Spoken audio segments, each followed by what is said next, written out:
Pois é, galera, mais uma vez passamos vergonha esperando Carlo Ancelotti e ele disse não para a seleção brasileira mais uma vez. O técnico italiano simplesmente preferiu dinheiro em vez da seleção brasileira. Ele tá errado? Não sei, deixa aí a sua opinião nos comentários.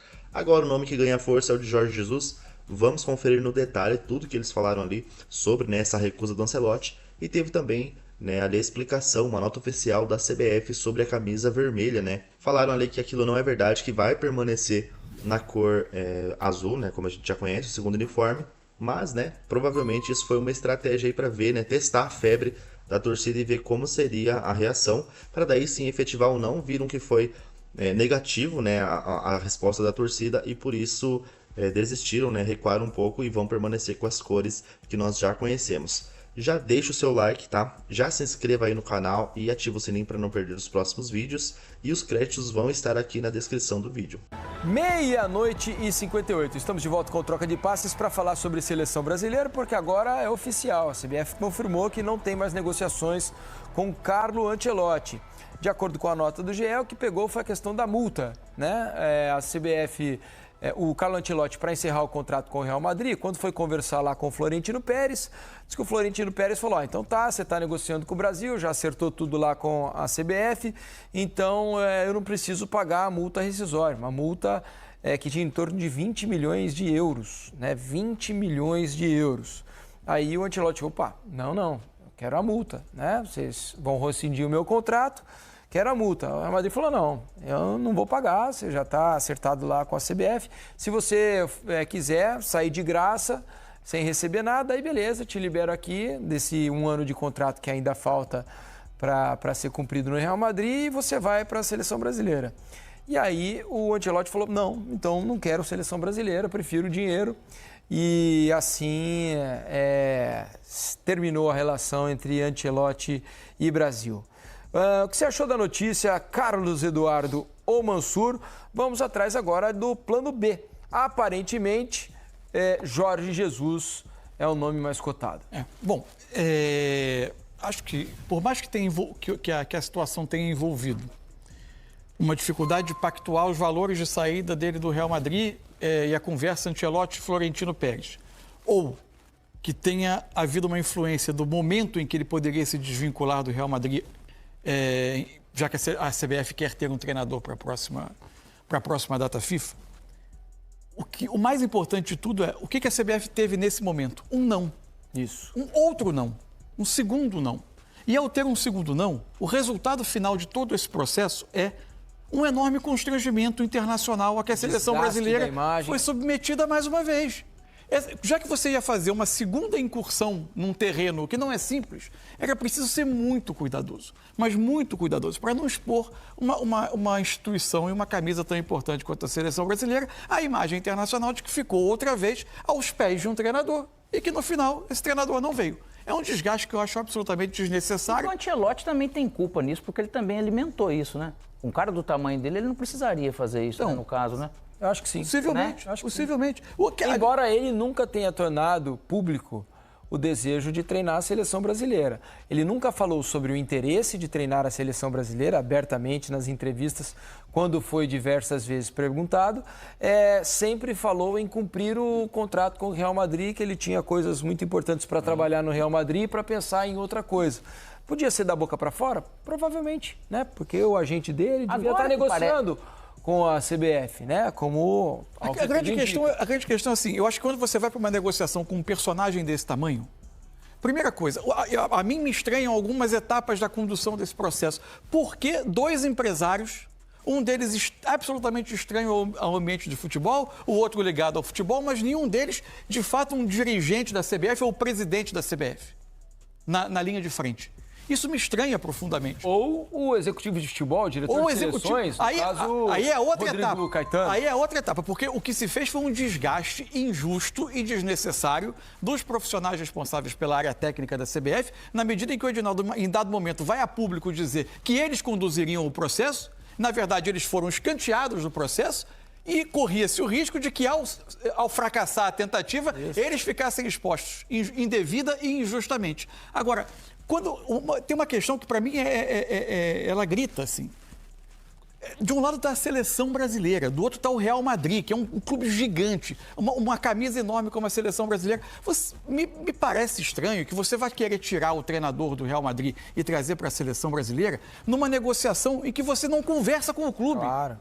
É uma questão de trâmite, é uma questão de liturgia. Fora que há um ano em contrato ainda para ser cumprido. Então, não é que ao final da temporada termina o contrato e o Ancelotti vai estar livre para escolher para que lugar ele vai. Você não está falando com o clube de bairro. Exato. Tudo indica que o Real Madrid não tem interesse de permanecer com o Carlo Ancelotti depois do fim dessa temporada. As notícias dão conta de que vai haver uma troca de comando. Só que não houve ainda. Não houve. E fica assim, o problema não é nem o negociar e querer um Ancelotti, eu acho que é positivo. Poxa vida, é um cara gigantesco para a seleção no momento, o ano de Copa seria, né, um nome legal. E é certo que eles também lá dentro pensam que tudo tem a maneira de se fazer, essa maneira de se fazer, de se negociar, como que acabou acontecendo, às vezes você acabou realmente permitindo com que chegasse nesse ponto. E, infelizmente, acabou se passando esse tempo todo com tudo que aconteceu. Mas não é que o nome seria ruim, não é que... Mas acaba realmente não transparecendo aquela questão que é o que está, a princípio, se debatendo. Alguns pegando mais ou menos pesado, não é nem isso. Mas a maneira de fazer a leitura, o fato é que não aconteceu, porque, lógico, algumas falhas aconteceram.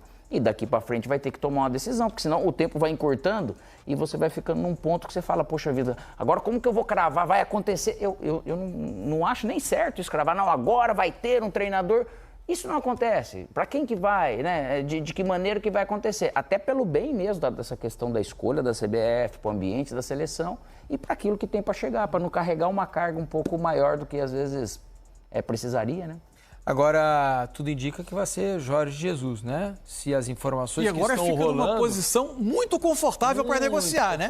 Porque a CBF precisa ter um técnico em junho, ele, em tese, é o nome que tem uma aprovação, ele foi eliminado da Liga dos Campeões, mas ele pode pedir...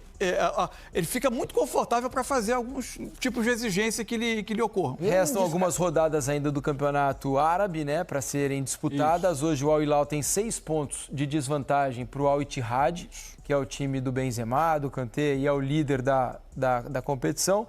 Na Liga dos Campeões asiática, ele já está fora, né? Perdeu hoje para o Al Ahly, né? Que é o time do Roberto Firmino, 3-1. Então, só há uma competição para ser disputada. E acho que isso é facilmente negociável ali para um cara que sempre manifestou ele já tinha sinalizado o desejo de treinar a seleção brasileira. A disponibilidade de eventualmente depois da eliminação da Liga da Ásia, né? Quando terminasse a participação da Liga dos Campeões da Ásia, a Copa do Mundo de Clubes não seria um impedimento, aparentemente. Evidente que tem questões a ajustar com o clube. A CBF vai precisar, se for o caso, começar a se mover. E de preferência que dirigentes da entidade ou o próprio presidente conversem com o clube para que a coisa... E não através de emissários, né? Exato. E o fato é que o contrato dele também, do Jesus, acaba. Vamos dizer, falando o nome do Abel, que eu não pode descartar de jeito nenhum, né? Que é importante. Só que ele também tem a questão... Ele não vai sair de lá, além dele ter o contrato até o final do ano mesmo, ele falando, aí tem a Copa do Mundo, cara. Aí, para ele sair do Palmeiras, eu tenho certeza que seria muito difícil ele abrir mão dessa questão, né? É verdade. Vamos aguardar os próximos passos aí da CBF. CBF que também hoje divulgou uma nota, né? Porque as críticas foram pesadíssimas. Ontem a gente falou aqui sobre o polêmico uniforme vermelho que estava sendo produzido ou planejado por CBF e a fornecedora de material esportivo do Brasil para substituir o segundo uniforme, né? Que é tradicionalmente azul na Copa do Mundo de 2026. E depois da repercussão absolutamente negativa, aparentemente a CBF desistiu do plano, né? Importante que essa nota foi atualizada. Essa foi a primeira nota, tá? Ela diz: a Confederação Brasileira de Futebol esclarece que as imagens divulgadas recentemente de supostos uniformes da seleção brasileira para a Copa do Mundo de 2026 não são oficiais. Nem a CBF nem a Nike divulgaram formalmente detalhes sobre a nova linha da seleção. A entidade reafirma o compromisso com seu estatuto e informa que a nova coleção de uniformes para o Mundial será ainda definida em conjunto com a Nike. Na atualização, diz o quê, Mansur? Importante, do jeito que estava aqui, a entidade reafirma o compromisso com o estatuto. Ela podia ser vermelha a camisa, porque embora o estatuto diga que devem seguir as cores da bandeira, diz que uma vez aprovada pela direção e em edições comemorativas, é possível fazer camisa de outras cores. A SBF podia dizer que era uma edição comemorativa para a Copa do Mundo, aprovar pela diretoria e fazer. Aí ela mudou para os padrões nas cores amarelo tradicional e azul serão mantidos. Agora a CBF assumiu um compromisso dizendo não será vermelha, as camisas serão amarela e azul. Então tá aí, a entidade reafirma o compromisso com o seu estatuto, entre parênteses, os padrões nas cores amarelo tradicional e azul serão mantidos. Que era o mais importante, o Brasil mantém as suas tradições. Eventualmente pode surgir uma terceira camisa, aí é uma outra conversa. Mas o Brasil cumpre o seu papel de manter uma das camisas históricas e mais respeitadas no mundo do futebol com as suas cores tradicionais. Então é isso, galera. Vimos aí, né, a repercussão sobre a desistência do Ancelotti. Mais uma vez recusou a gente, né? A gente esperou muito tempo por ele, né? A gente, nossa, foi feito de idiota praticamente aqui, esperando por ele, a CBF passando vergonha. E ele de novo disse não, né? Tinha toda uma esperança, igual na primeira vez, né? Já estava, né, negociando, acertando.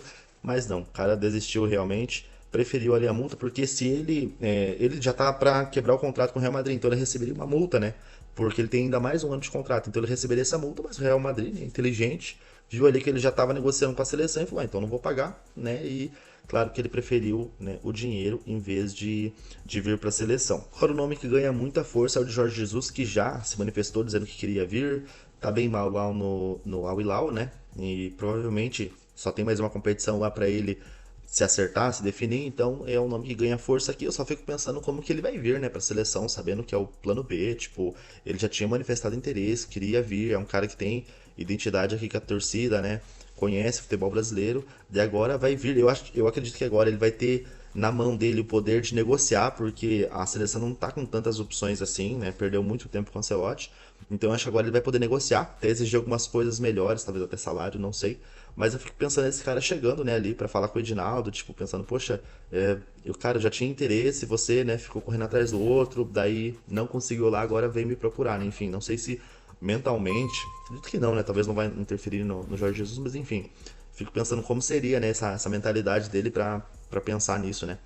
E também falaram sobre a camisa da seleção, gente, aquela camisa horrorosa que divulgaram, né, fotos, camisa vermelha, nada a ver, né, com a seleção brasileira, mas aí parece que a CBF fez esse teste, viu que não ia dar boa, que não foi aprovado, eu mesmo não vi ninguém falando bem, tipo, nossa, que camisa é top, é isso mesmo. Mas, e aí a CBF recuou, né, tá recuando pra manter nas cores normal que a gente já conhece, que é o azul ali, o amarelo não ia mexer, né, mas o azul que era o problema, eles queriam substituir. E como já falaram, né, gente, se fosse só uma camisa 3, eles até podem lançar a vermelha, mas como uma terceira camisa, acho que até que seria legal, né, se fizessem como uma terceira camisa, uma opção a mais, um negócio comemorativo, né, como os clubes já fazem, só que mudar, né, azul não tem necessidade. Mas o que você acha de tudo isso, sobre Ancelotti, sobre também essa troca de camisa, que agora a CBF desistiu? Deixa embaixo a sua opinião, tá? Não se esqueça de curtir o vídeo e se inscrever aqui no canal e ativa o sininho para você ser avisado, né, quando sair novos conteúdos aqui. Um grande abraço e até a próxima.